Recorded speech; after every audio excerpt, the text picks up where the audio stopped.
All right, 3 o'clock. Good to have you aboard. We have a question for you. Now the Tigers are on to the ALDS. We wanted Houston. We got Houston. We beat Houston. And I think everybody in the room here believes you're beating Cleveland. Tigers in 4 feels right to me. So the question is this. Is there something history can teach us? And I want to credit a caller in the first hour for adding to the layers of the onion. We had a fun historical stat, which was you're now the 4th team in the history of this sport to be at least 10 games out of first, at least 110 games deep into the season, and win a playoff series. The other 3, the 64 Cards, the 69 Mets, the 2011 Cards, all 3 won the World Series. Mm-hmm. Do you believe you're going to be the 4th?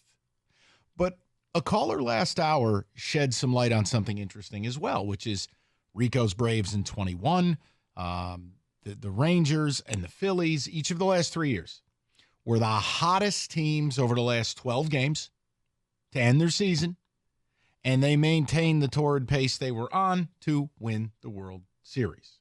Tigers been the hottest team in baseball for over a month. Do you believe this team's going to take it the whole way? And again, we have a lot of conversations in and around this stuff. I don't think it's negative if you call up and go, look, this is amazing, but no. Like, I don't think they're winning the whole thing. I don't think you're a bad person. I think if you're being pragmatic, that doesn't mean you're a jerk. Now, I thought you'd beat the Astros. I have full confidence you will beat the Guardians. I do think it ends against the Yankees. But if you disagree, that doesn't mean you're a crackhead. I could also see this team continuing the mysticism where guys with 5, 6, 7, and 8 ERAs in Toledo are, in fact, the best bullpen in baseball. And AJ does his little chess computer thing, and they get home. So I want to know where people are at. And do you believe either of those examples of history, Rico? Do you believe either factor into this? I do think that they factor in, Mike, because when you're hot and you're playing playoff baseball, man, you learn how to manage every pitch, every at-bat, every inning, because there is no tomorrow. You have to win just to get into the playoffs. And that was the Tigers, where they couldn't afford a 3-game losing streak. They would have been done, season over. So it's a mindset, it's a mentality that AJ got them to buy into. And now you saw how they treated the games against Houston the same way, even when they were down for like a half an inning. We got this. They bounced right back. They recaptured the lead. And Houston is sitting there the entire time saying, I don't know who this team is. They're not supposed to be this good. Really? We're getting beat by these clowns? But see, that frustrated me about the broadcast.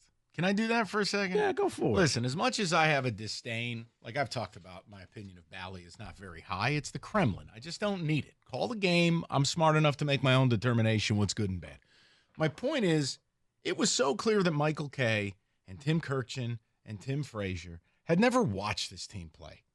Like, that offends me as someone who lives in this city and we watch this team all the time. It's like, guys, you don't need to pretend that this is like homeless people and that they're this egregious underdog. Like, game 1, yeah, that team that you continue to say is a nothing burger, that team had the best pitcher in baseball on the mound.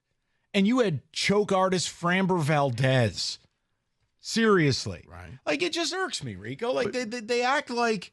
But Houston had made it, past the first round for the last 7 years. No, it was their birthright. No, it's your job when you're calling David, 1 second. It's your job when you're calling a playoff series to treat both teams equitably, to treat both teams with some respect. Okay, it just irked me. It did. It's like, well, here now you get to see what this team's been doing. Sorry, it bugged me. And also, Tim Kirchin, get the hell out. I don't need his little trivia night. In 1943, no one cares. Al Kaline's finally retired. No, you're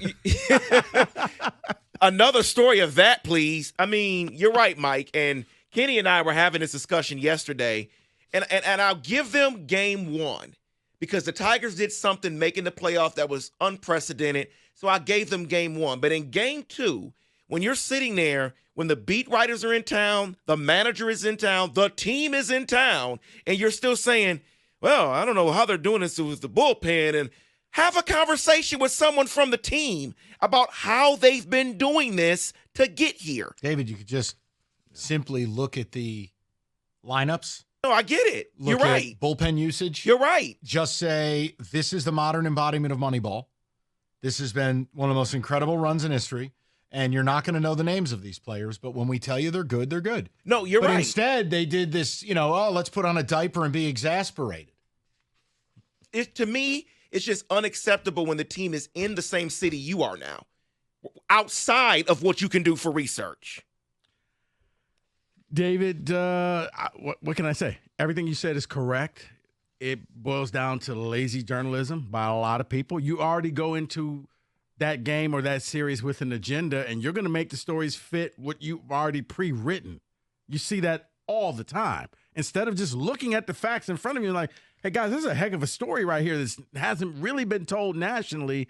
It was easier to go that route. Now, trust me, you'll probably get those stories coming up this weekend where, man, I can't believe this team actually won. We got to, all right, somebody go talk to them and see what's going on and see what's happening. But, yeah, it's because you didn't see this happening. That's what makes it so, to me, that it can, because you don't know who this team is, but they're playing so hard for themselves. And it almost goes to that whole Detroit versus everybody. Oh, not because this again.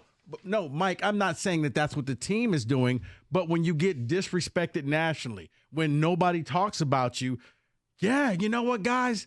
Truly, unlike Georgia, nobody believes in us, so we're going to rally around this. We're just going to keep winning. I'll accept that. I will accept that. I landed the plane. You were good. My thing. This Right. town always defaults to it. I'm not Lions saying, are the best team in football. Detroit versus No, everybody. I'm not saying that. But to them, You're good. Yeah. You're good. David, a few ticket texts, if you'd be so kind. Couldn't agree more with the commentators. I had to mute my TV. It was just disgusting. Honestly, are we at a low point in the state of broadcast? Whether it's the NFL, college football, baseball, I mean, so many more games are on. Well, you know what doesn't grow on trees? Good announcers. I think all the good announcers have either retired or died. I'll take choice B. Now you're trying to find the next. So, They ain't finding them. There's It's Joe awful. Buck in the clubhouse. Oh, God. Yeah, someone says K was the worst. He was completely annoyed by the pinch hitting and the pitching changes.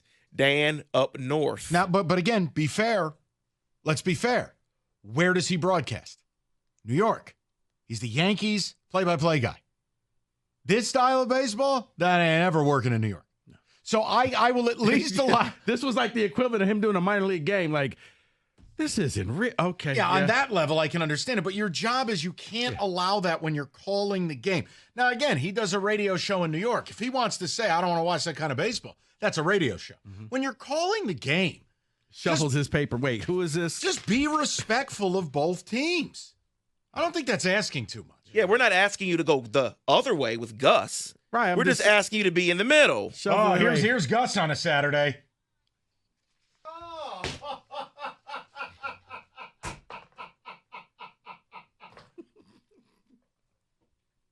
Ha Effing clown. What an I hate him. Carry on. What? I wasn't expecting a drop with that. I'm here with my broadcast press. Shut up, you. What? My quarterback, Joel Klatt. Oh, fake fist bump. You know what we got to do? I want to create a series of broadcast teams where fake banter, you're fired. Stop with the fake banter. What about when he throws to the All-American girl? Stop calling her the All-American girl. It's 2024. Thank you, Rico. Thank you. Sweet Jesus. Has anyone asked Jenny Taft if she likes being called that? She's so American. I'm like, what are we doing? Don't think it would fly if she threw it back up to him the same way.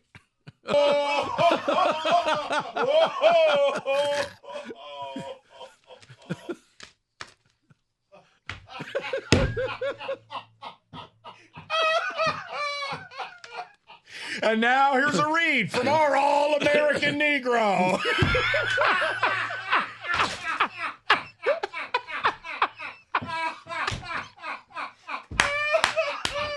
We're going to go ahead and clip that one, David.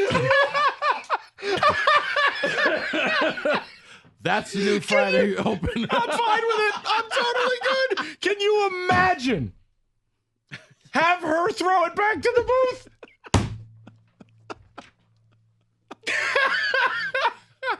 Hey, guys, guess what? Here's Rico. Okay, Heather, please.